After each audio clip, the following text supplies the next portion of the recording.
Compromís?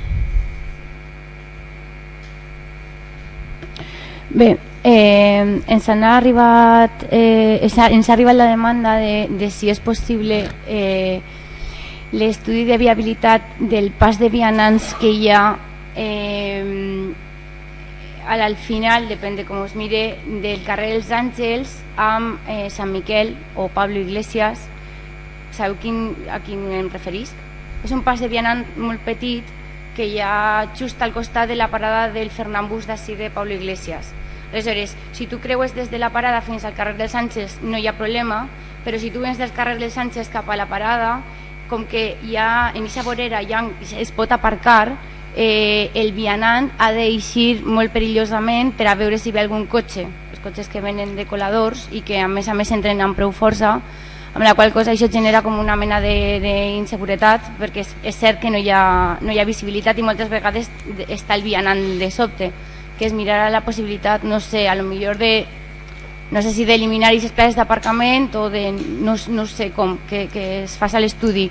I a més per registre d'entrada el veïnat del carrer dels Àngels fa una petició per registre d'entrada, que és l'estudi també de la velocitat que agafen els cotxes en aquest carrer i la possibilitat, que jo suposo que serà molt difícil, de l'ampliació, perquè les voreres són molt estretes i en determinats moments, ja sé que això és una qüestió de fisicitat i que és molt complicada, però bueno, sobretot el tema de la velocitat, de com minoritzar la velocitat que agafen els cotxes en aquest carrer. Després, també per registre d'entrada hi ha una sol·licitud de reparació de les planxes situades a les passarel·les que creuen la via. No sabem exactament perquè no ho posa exactament, no sé si us ha arribat, perquè feu la comprovació d'unes planxes citades segons la sol·licitud a les passarel·les de la via. No sabem quina exactament, perquè suposadament estan mal subjectades. No sé si us ha arribat perquè pugueu comprovar-ho.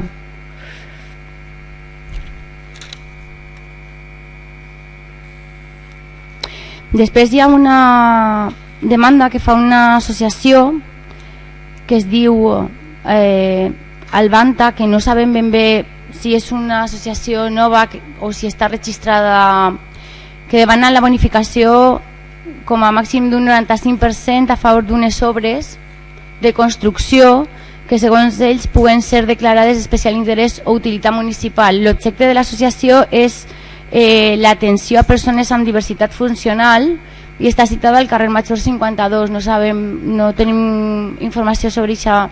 No sé si teniu informació sobre l'associació perquè ens pugueu informar. Sí, ho he vist personalment. Després hi ha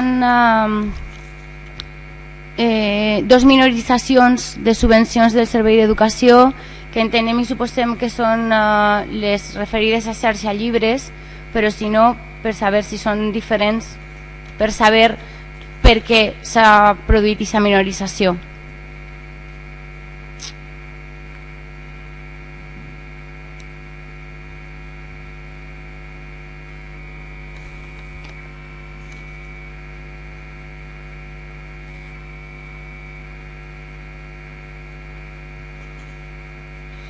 I després una última, i és, hem vist que en el registre d'entrada d'este mes hi ha moltes empreses constructores que estan requerint el retornament dels avals, amb la qual cosa, com que ja sabeu que en un moment donat vam fer hincapié en el fet que, per exemple, les obres citades en la zona del poliesportiu s'havien trobat després de la finalització d'obra enderrocs, bidons amb tubs, metalls, etc., que l'empresa no s'havia encarregat de retirar.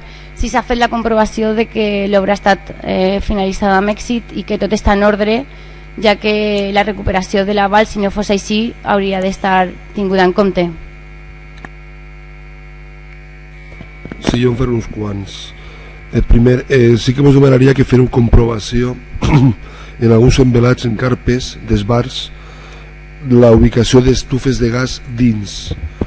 Estic pensant en una que vaig veure jo mateixa a l'avinguda 2 de maig, però m'ha preu veure en algun altre cas també la mateixa situació.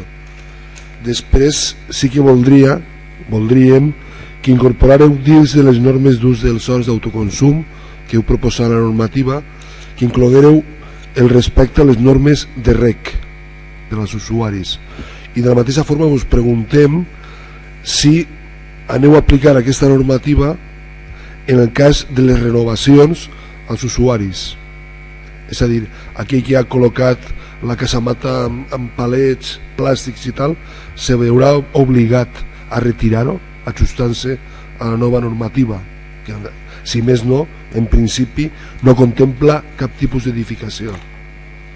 No dic això. Després, la meva pregunta és si podeu controlar el soroll de les discomòbils. Jo no sé si s'ajusta exactament a la normativa acústica, però les queixes són reiterades. Ja sabeu que nosaltres ja vam dir en el seu moment que tampoc era precís començar les discomòbils a quina hora. Es podia començar més pront, en una qüestió d'educació, i acabar-les més pront, a banda del que seria la repercussió acústica, que és reiterada també. Vull dir, no hi ha discomòbil que no tinga les seues queixes veïnals. Després també us pregunte per la queixa formulada pel sindicat de policia respecte de la cadira del retén que té el respalder trencat. Aleshores, com que han de fer moltes hores, doncs convindria que estiguera en bones condicions. I finalment, per registre d'entrada se notifica, Placeros notifica que com que s'acaba el febrer del 2018 la relació cometes contractual, tanque cometes, amb l'Ajuntament, sol·licita que tal activitat passi a un altre particular. La meva pregunta és si penseu treure a sí, perdó, diu el registre d'entrada que el febrer de 2018 Placeros acaba la seva relació econòmica amb l'Ajuntament, contractual, posa cometes, i sol·licita que aquesta relació passe a un particular, fins i tot dona la identitat d'aquest particular. Jo vos pregunta si penseu treure a concurs o a licitar aquesta relació contractual que a hores d'ara està prestant Placeros.